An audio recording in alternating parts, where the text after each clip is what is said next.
दोस्तों हमारे किसी एक सब्सक्राइबर कहना है कि मैंने अपनी वर्डप्रेस साइट के अंदर रैंकमैप प्लगइन यूज किया है, लेकिन रैंकमैप प्लगइन है या फिर उस्ट प्लगइन है, जो भी मैं यूज कर रहा हूँ वो प्लगइन पूरी तरह से मेरी साइट का साइट मैप जनरेट नहीं कर पा रहे हैं। तो इस प्रॉब्लम को कैसे मैं फिक्स करूँ, कैसे मैं अपनी वर्डप्रेस साइट के अंदर सभी साइट मैप को जनरेट कर सकूँ इजीली, ऐसी कौन सी सेटिंग करूँ। मैंने यूज्ड प्लगइन ट्राई कर लिया और यहाँ पर रैंकमैप भी कर लिया, लेकिन दोनों में मुझे कोई सॉल्यूशन नहीं मिला। तो ये प्रॉब्लम आपके साथ है दोस्तों। तो कैसे आप अपनी वर्डप्रेस साइट का साइट मैप जनरेट कर सकते हैं, यहाँ पर हम एक तरीका आपको बताएंगे। ठीक है, अगर आपने अपनी वर्डप्रेस साइट के अंदर रैंकमैप या यूज्ड प्लगइन यूज किया है और प्रॉब्लम फेस कर रहे हैं, पूरी तरह से साइट मैप जनरेट नहीं हो रहे हैं, तो एक तरीका आप उसे अपना सकते हैं और आपकी ये प्रॉब्लम सॉल्व हो सकती है। तो वो कौन सा तरीका है, क्या है, तो जानने के लिए, सीखने के लिए इस वीडियो को कंटिन्यू शुरू से क्लास तक जरूर देखें।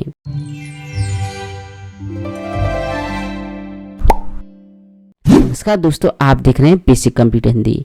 इसके लिए दोस्तों आपको करना क्या है, आपको गूगल खोल लेना है और गूगल में यहाँ पर सर्च करनी है, वो है एक्सएमएल साइट मैप जनरेटर। ठीक है, एंड इंटर करना है आपको।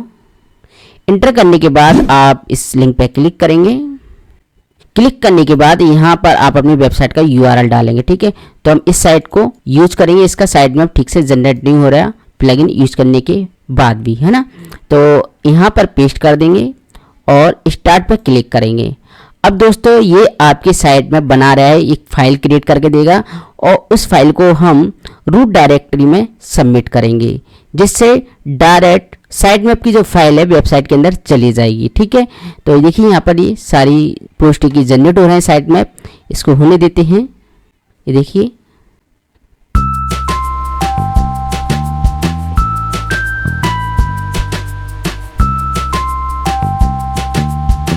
तो यहाँ पर सक्सेसफुली जनरेट हो चुके हैं, कंप्लीट यहाँ पर मैसेज आ चुका है ना।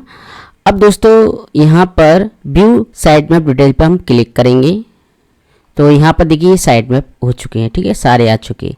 ठीक, तो ये प्लगइन जनरेट नहीं कर पा रहा, कोई प्रॉब्लम आ रही है उसे।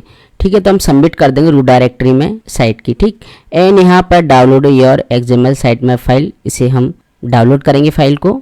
देखिए यहाँ पर ये डाउनलोड हो चुकी फाइल। अब क्या करेंगे, इस साइट के अंदर डालना है। तो दोस्तों दो तरीके, या तो होस्टिंग के आप सी पैनल में डाल सकते हैं, या फिर आप फाइल मैनेजर यहीं प्लगइन इंस्टॉल करके यहाँ भी डाल सकते हैं। ठीक है, तो मैं एक तरीका आपको बता देता हूँ फाइल मैनेजर का। तो यहाँ पर प्लगइन ऑप्शन है, हम यहाँ पर ऐड न्यू प्लगइन पर क्लिक करेंगे। यहाँ पर प्लगइन आपको सर्च करना है, प्लगइन का नाम फाइल, यहाँ पर ये प्लगइन आ जाएगा फाइल मैनेजर का, आप इसे इंस्टॉल कर लीजिए। प्लगइन इंस्टॉल होने के बाद एक्टिवेट बटन पर क्लिक करके एक्टिवेट कर लीजिए।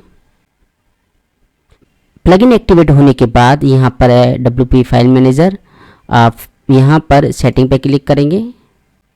तो यहाँ पर सेटिंग ओपन होने के बाद आप यहाँ पर इसको ओपन कीजिए, WP फाइल मैनेजर को। ये पूरी सेटिंग आ गई आपकी रूट डायरेक्टरी की। ठीक है, वेरीफाई करना चाहे तो कर सकते हैं, हम इसे नो थैंक्स कर देते हैं।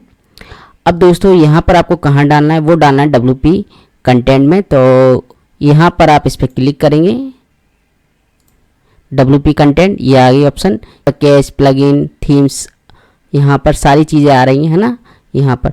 तो यहाँ पर आपको फाइल को अपलोड कर देना है, कौन सी, जो आपने डाउनलोड की है साइट मैप की। ओके, जो साइट मैप की इशू आ रहे हैं वो फिक्स हो जाएंगे। अपलोड करने के लिए आप यहाँ पर कर्सर ले जाएंगे, अपलोड फाइल पर क्लिक करेंगे, सिलेक्ट फाइल्स, एंड ये है साइट मैप की, इसे अपलोड कर देंगे। तो देखिए यहाँ पर ये फाइल अपलोड हो चुकी है, एंड इसका प्रीव्यू देखेंगे तो साइट मैप दिखाई देंगे। प्रीव्यू देखिए ये साइट मैप है ना, ये सारे का। अब दोस्तों यहाँ पर आपको करना क्या है, ये आपकी रूट डायरेक्टरी में साइट मैप फाइल चली गई। अब फिर से प्लगइन के आएंगे रैंकमैप के अंदर, यहाँ पर साइट मैप को ओपन करेंगे, एंड आपका ये है साइट मैप का यूआरएल, इसको कॉपी करेंगे।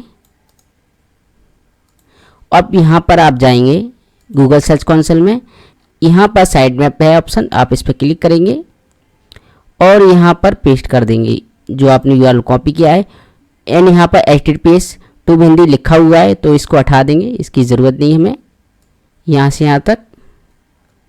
ठीक है, तो ये आपका यूआरएल साइट मैप का, इसको आपको सबमिट कर देना है। एंड यहाँ पर देखिए अब यहाँ पर पूरी तरह से सबमिट हो चुके हैं। ये देखिए यहाँ पर 15 थे, 67 है, ये बता रहा है। लेकिन आपकी जो प्रॉब्लम आ रही है साइट मैप की, ये फिक्स करने के बाद फाइल को अपलोड करने के बाद जो आपने ये XML से बनाई है साइट की रूट डायरेक्टरी में, उसके बाद आप सबमिट करेंगे तो आपको साइट मैप जनरेट हुए मिल जाएंगे, है ना। तो जो प्रॉब्लम आ रही है जैसे कि पेज साइट मैप नहीं बनना, यहाँ पर पोस्ट का साइट मैप नहीं बनना, हाँ जो भी स्टोरी का साइट मैप नहीं बना, जो भी एरर आ रही है वो फिक्स हो जाएगी, है ना। तो यहाँ पर हमारी साइट मैप नहीं बन रही थी, कुछ प्रॉब्लम आ रही थी, तो ये पूरी फिक्स कर देगा, ठीक है। तो जब भी कोई प्लगइन यूज्ड है, रैंक में आता है, पूरी तरह से साइट मैप जनरेट नहीं कर पा रहा, तो आपको ये मैनुअली एक्शन लेना होगा, ठीक है। मैनुअली आप फाइल जनरेट करेंगे साइट मैप की और डाल देंगे रूट डायरेक्टरी में, तो गूगल सर्च कंसोल उस साइट मैप को जनरेट जरूर करेगा, ठीक है। तो प्लगइन पर डिपेंड ना होकर आप खुद से भी ये काम कर सकते हैं। तो यहाँ पर मैंने एक तरीका बता दिया। अगर प्लगइन में नहीं हो रहा हो तो क्या होता है दोस्तों कि आपने कहीं साइट मैप जनरेट करने का फंक्शन तो डिसेबल नहीं कर दिया, है ना। तो ये आपको चेक कर लेना है। जैसे कि मैं रैंक मैप में बता देता हूँ वो सेटिंग कहाँ मिलेगी। आपको जाना है डैशबोर्ड के अंदर, तो यहाँ पर आपको साइट मैप का फंक्शन मिलेगा, ये है साइट मैप, है ना। तो ये बटन अगर ऑफ है तो आप इसे ऑन कर लीजिए। कभी कभी होता क्या है कि आप सेटअप कर लेते हैं प्लगइन का, लेकिन कुछ सेटिंगें इनेबल नहीं होती, ऑटोमेटिकली रिकमेंडेड नहीं हो पाती, कुछ एरर आ जाती है, तो आपको मैनुअली करना होता है, ठीक है। तो बहुत से यूज़र को पता नहीं होता कि यहाँ पर एक साइट मैप की सेटिंग आती है जो इनेबल नहीं हुई है, तो आप इसे यहाँ से इनेबल कीजिए, है ना। चेक कर लीजिए कहीं डिसेबल तो नहीं है। आशा करते हैं वीडियो काफ़ी हेल्पफुल लगा दोस्तों। इसी तरह की हेल्पफुल वीडियो के लिए हमारे चैनल पर बने रहिए। धन्यवाद।